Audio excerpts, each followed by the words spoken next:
it? How do you fund it is the big issue. So von der Leyen's been talking about this, Macron's been talking about this. Does Europe need a kind of pandemic joint bond issuance 2.0 in order to make this happen? I would argue there is definitely a kind of link from BAE into Ukraine, but if you look at how much money it's making in naval as well, huge project going forward in terms of submarines. It's a big maker of submarines. Hi guys, good morning. Along with the United Just States. let me check whether everything's fine or not. So that's we've dealt with BAE. A bullish day. I'm expecting these targets. There have been plenty of other earnings. Well, Nvidia is what we're watching for. But in the run up to Nvidia, really interesting to see the numbers out of Palo Alto last night in the US. The stock down more than 20% after hours, and really raising questions about whether there is fatigue around tech spending. So the next line in the story after that is that basically customers are realizing that if they spend incrementally a little bit more, they don't get a related pickup in the level of their security. So basically, the customers, there's one way of looking at this, which is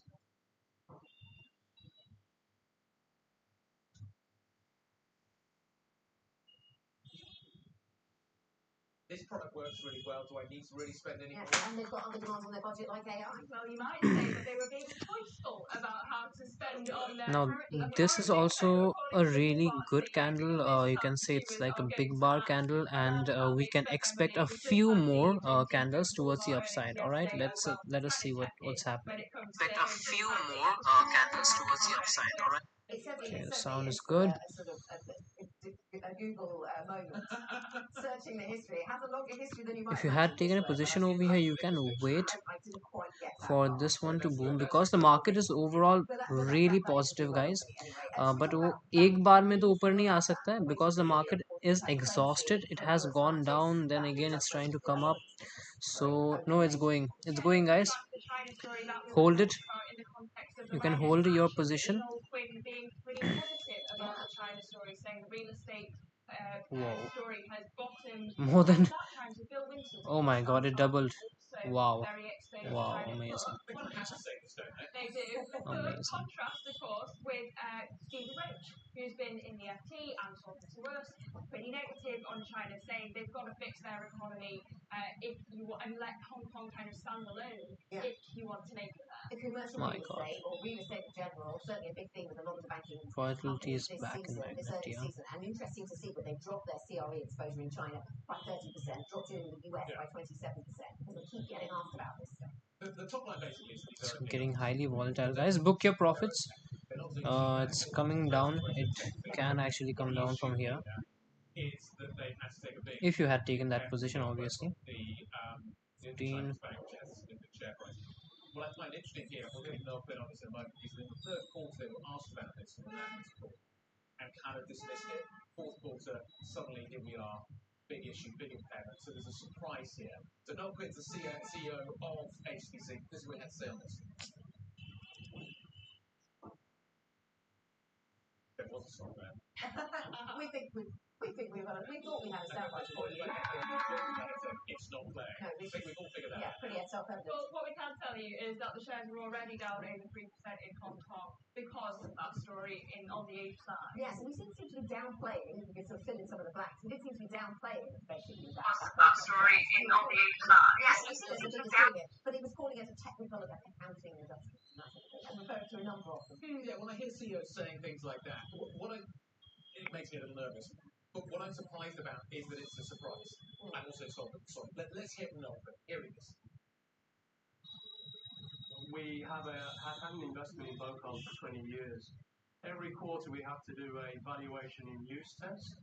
We did that again this quarter, updated the model, and it compares the value in use to the carrying value, and the value in use dropped below, and that resulted in a 3 billion charge. I just want to make clear that has no impact on our capital position. I saw Tom Metcalf as he walked into the building this morning. No real surprises. Everything looks pretty straightforward when it comes to HSBC. The one thing that does stand out is that Bocon issue. They talked about it in the third quarter. They kind of didn't really address it in the third quarter. It was raised on an analyst call. And here we are in the fourth quarter with a surprise. Why has the market been caught on the hop like this? Well, precisely for that, right? Like, it came up in the third quarter. Pretty clear answer from Noel Quinn saying, we're comfortable with it. We'll obviously review it. and then they come out with this 3 billion hit, and it's made very clear there. It doesn't have a huge impact on capital. HSBC are very comfortable with all their position, but you're seeing the shares drop just because no one really saw this coming, myself included. But no, you've seen. By the time I saw you this morning with your coffee, you were well on top of this story.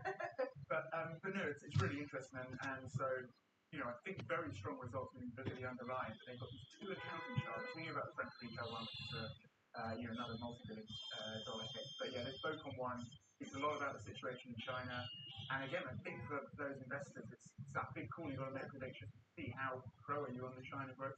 Right, absolutely. And then you can break that down into the short-term cyclical story and the longer-term structural exposure. Because, that's by design. The latter is by design. They went in, they've been in China obviously for a very long time, and they want that business. And some investors feel more comfortable about that than others when they think about geopolitical risk. But in the short term, there's also the China stimulus story. Queen, as Lizzie said, talking quite positively about what he's seeing in China at the moment, but a lot rests on what happens with the Chinese consumer. Yeah, exactly. So it's been very bumpy in the short term, and that is basically the big call you've got to make, right? Like, do you believe the China growth story will continue? I've actually been some other cities around the very, very pro-China, and again, that meaning that about for them it is right now sort of bumps and bumps. I just want to pay for those buybacks. They've joined the buyback party. But on the UK front, Tom, is there any sign of a retreat here, like they have from other areas? No, I think for Asian species, for Asia, absolutely massive. So we can try for another move over here, guys. Let's aim for this target. Although this wick is not looking good, you can wait for a better setup. My target would be this. Okay, I had entered somewhere around here, so let's see. Let's wait for the target. If it comes, it comes. Otherwise, we'll hit my stop loss. And the way it's going, it's not looking that good, guys. It's forming these type of wicks, so it can come, it can form a W pattern. Okay, yeah, it's better we exit from here because now it's looking a bit weak. Can make a W pattern over here. Let's just check Nifty once. Let's see what Nifty is doing.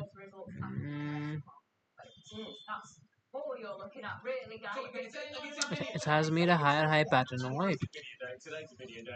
Nifty is making a clear higher high pattern. Bank Nifty, on the other hand, Bank Nifty is, as I mentioned, it was looking a bit weak. Kind of what is going on, the pivot that we've seen, the pivot after the pivot. So that's taking us back to where we were. I'm interested as well to hear about QT and what is happening there. The plumbing is getting really interesting. So the overnight RRP, which is this kind of reserve fund, it will come down, guys. It will come down a bit from here. And there's a lot of pressure now building. Maybe the Fed to reverse or stop or do something about that in terms of the QT program. So I wonder whether that's actually where the focus is going to be. Yeah, maybe it will be, because they're always in danger of being a little out of date, aren't they, with the current data we've got, because we've had, since of course the last Fed meeting, we had CPI, which really moved the markets on the 30th of February, so that was certainly something that we won't get much detail about here, but the broader picture is that we're looking for, what kind of confidence is it that officials need to see in the disinflation narrative to enable them to feel confident enough to start cutting? Yeah, and of course you had Andrew Bailey at the Treasury Select Committee saying, sorry, I've gone back to the UK. However, they don't need to hit the 2% inflation. Isn't that a statement to the obvious? Isn't that an absolute... policy works with a lag. That has to be a statement. Even he said it was a statement to the obvious. If policy works with a lag and it's that obvious... He said, obviously... Why aren't they cutting now? Obviously, because they're worried about inflation, because they're worried about wage growth, because they're worried about all kinds of other things. We're going to dig a little bit later on. They can give a blow downside, guys, so be careful, alright? Although markets are looking a bit bullish over here. Which has caused a massive policy reversal in the States in terms of how the markets are perceiving what's going to happen next. I'm really stunned that the market... We can actually get a downward momentum over here. We can cut before we get to 2%. We will pick up on the UK conversation shortly. Let's just remind everybody that we're going to be breaking down the FOMC minutes later today with the former Vice Fed Chair Richard Clarida. So whilst we're telling you that the minutes are going to be published, we should also tell you that he is going to be with us to talk about those minutes, which is going to be great to hear. Coming up on the programme, we will monitor HSBC at the London Open. When the London shares start opening, of course, we'll start trading. They're down sharply in Hong Kong, of course. Plus, NVIDIA down by 3.3% this morning. NVIDIA dominates the market's narrative stateside. We'll look ahead to crucial earnings out of the tech business. Up next, trading surprises markets with the latest points on rate cuts. We will discuss. If you have any questions for us, please do get in touch. ID plus TV goes the function to use on the Bloomberg terminal to get in touch with the team. This is Bloomberg.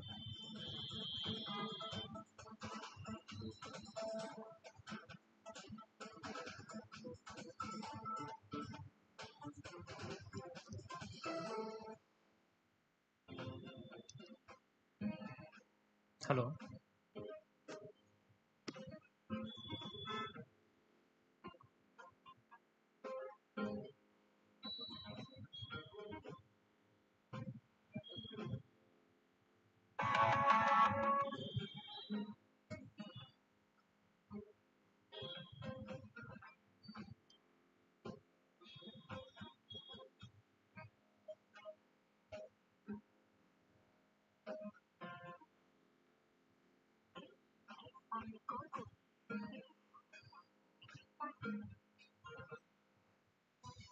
This is Bloomberg News Now.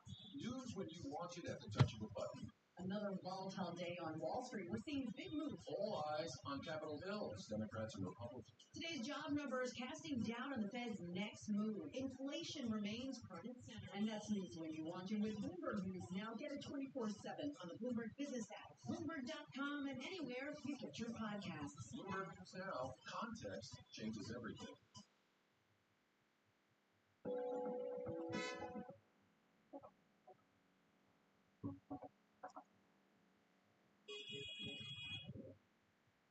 London will stay financial center. It will stay hour and a half.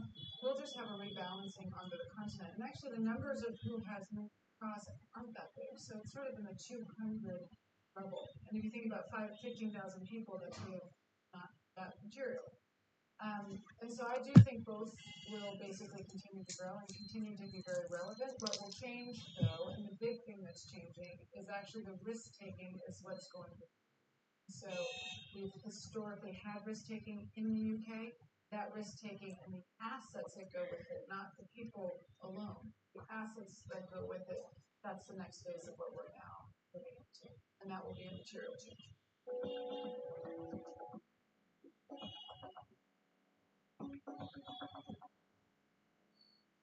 Ways on the heartbeat of the tech sector across global markets. The time data aspect is going to be a very brief expert analysis on that. Don't miss Bloomberg's interview.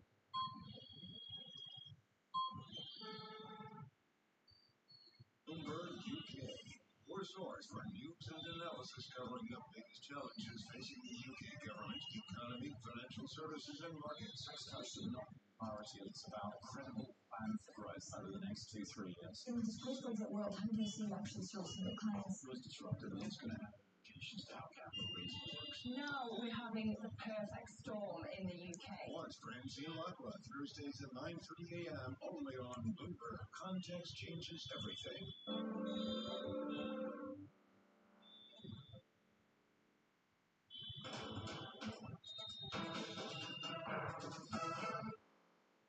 We don't need, obviously, inflation to come back to target before we cut interest rates. Must be very clear on that. That's not necessary. So we'll be looking for sustained progress on those things to reach that judgment about how long this period of restrictive policy is. We have very clearly signalled this change. So that was Bank of England Governor Andrew Bailey yesterday at the Treasury Select Committee on the UK rate cut debate. I was interested to see, the chair of the committee, Harriet Baldwin, also put our interview with the former chief economist Andy Haldane to the governor. This question of, should they cut now, and if they don't, will there be a deeper recession? He kind of downplayed the recession argument and emphasised the tightness in the labour market. I was speaking to Callum Pickering about This would be my target, guys. Alright, let's see what happens. Told us that you should actually cut rates, right, to boost growth. Yes. Pickering says, why not cut income tax? More could benefit.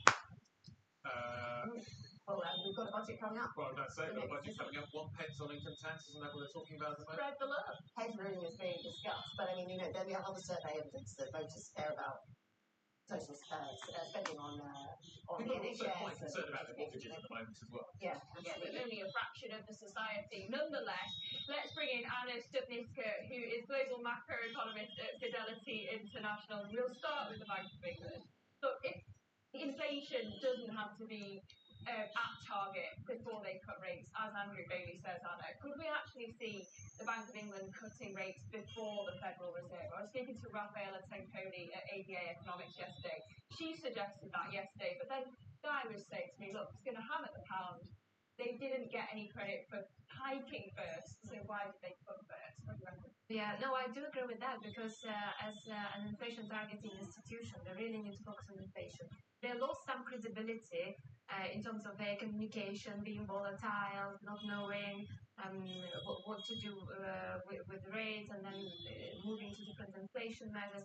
And I think they need to be very clear that they're definitely seeing inflation going back to target, not the target, but going back to target, particularly given the labor market tightness, before cutting rates. So I think that they will cut after the Fed and after the ECB. They will wait to keep rates higher for longer, despite the potential damage to the economy. Well, speaking of the data going the wrong way, Larry Summers, obviously former US Treasury Secretary, warns that actually there's a meaningful chance the Fed's next move could be a hike. What about that? Well, that's another thing why the BOE shouldn't probably be moving before the Fed. I think you said 15% probability. Yes, maybe it's around that. But we think that it's more likely that they will keep rates higher for longer or high for longer before cutting rather than hiking and then deciding to cut. So maybe they will wait for longer than markets are currently expecting, maybe beyond June, to get more weakness in the economy and more sustainable decline in inflation, and then perhaps they cut more rapidly than is currently priced in.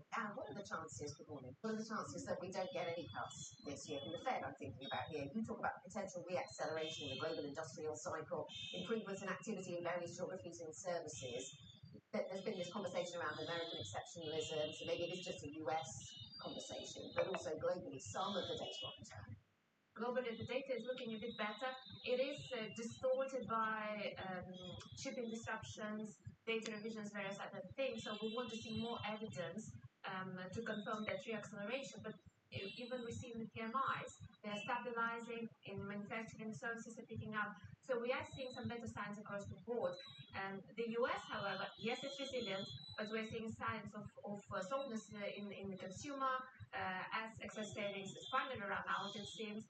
We're seeing signs of softness in the labor market. So the US growth is actually on a slightly different trajectory. Yes, it's strong, but it's going towards a soft landing scenario. Okay, what do we watch specifically around those cracks in the US economy? You mentioned some of them there. We were watching the Walmart earnings yesterday. Lizzie was flagging that they were talking about consumers being choiceful, which is an odd word, but anyway, fine, we understand. But also there were some signs of trading down. They're getting increasing market share with households that earn more than $100,000 a year, so which does speak perhaps to a nervousness amongst consumers. What are the signs that you're watching for in the US? Yeah, it does. And we are seeing some change in consumption patterns across different income groups, as you say. We are seeing rising loan delinquencies, and we're seeing rising credit card usage. And these are all the signs that there isn't much cash out there for consumers to spend. They actually need to borrow to sustain the same level of spending. So we're not seeing a very dramatic slowdown in consumer spending, but these signs are suggesting that softness is coming. I'm going to be really boring here. Talk about plumbing. Excellent. Love plumbing. Do it. So we're going to talk about plumbing. Let's talk about QT. Okay. I'm wondering whether the minutes today are going to start the conversation about whether or not, or we're going to hear more about whether or not the Fed needs to finish QT. Overnight RRP, basically the kind of liquidity buffer that is in the system, falling really rapidly right now. It's kind of circa 500 billion. It's come down really fast this year. Does the Fed need to stop QT? Is there a problem there? Can it carry on to zero? If it carries on to zero, is there going to be a liquidity issue? If it does stop QT, what impact on the bond market? Well, I think they don't know themselves yet. They think they roughly know lively debate. where they're heading, yes. but they're watching for the signs of liquidity events themselves, and we have a number of various things on the horizon. And as you say, we're already seeing that the liquidity drop in. So I think they will start discussing, and it doesn't necessarily have to be a sign that they don't want to tighten policy anymore, because they have been signaling. Are these two separate things? Well, this is what they have been telling us. But are they? Probably overall, probably not. But they are working in the same direction, right? They have to, if they start. Just a matter of patience, guys. We are getting a good move. Let's see if it goes. It hits this part or not. Do you hike rates and stop QT? They say they can, but if alright, it's going, guys.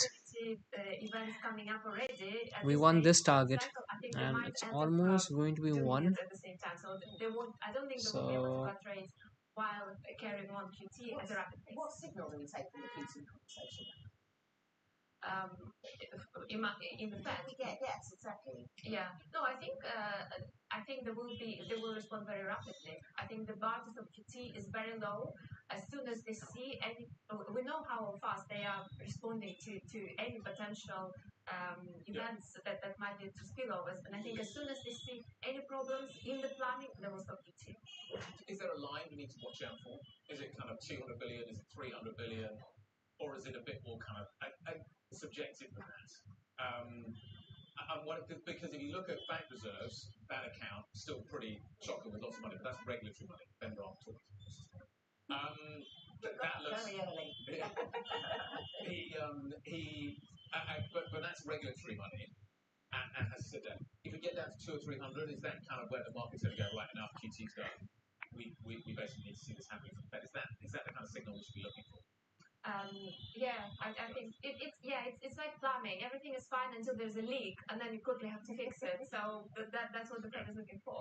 A quick word, Anna, on China. We have it's a bit of a theme running through some of the earnings stories this morning. HSBC, Glencore, Rio talking about miners over the last couple of days. Noel Quinn from HSBC talking about the property sector bottoming out in China. What are you seeing in China? Big picture. Big picture, we expect control stabilization. This is what we call the stage at this point in time. We are almost reaching our target, guys. Almost. In terms of the At this candle, I had to exit, but I re-entered over here once again when it was breaking this high. So, thoda bahut volatility on top. And there's always a risk, right, on the top. You can never take a trade without risking anything when you are buying at the top. If you would have bought at this point of interest, this one over here, तो बहुत अच्छा कमाते हैं. But वही चीज़ है ना, from here you have to hold, and it's a big target, right? The company CEO, this is the Swiss private banking group. There's been a few stories recently about Swiss banking. We'll give another read on what's happening. One or two just floating around. Anyway, we'll put them all in. Okay, guys, if you are in a good amount of profit, you should book your profits over here. And for today, we should close down our system, right? Not to overtrade. ठीक है? तो नीचे तो आ रहा है. Okay, guys, I'll meet you tomorrow. ठीक है?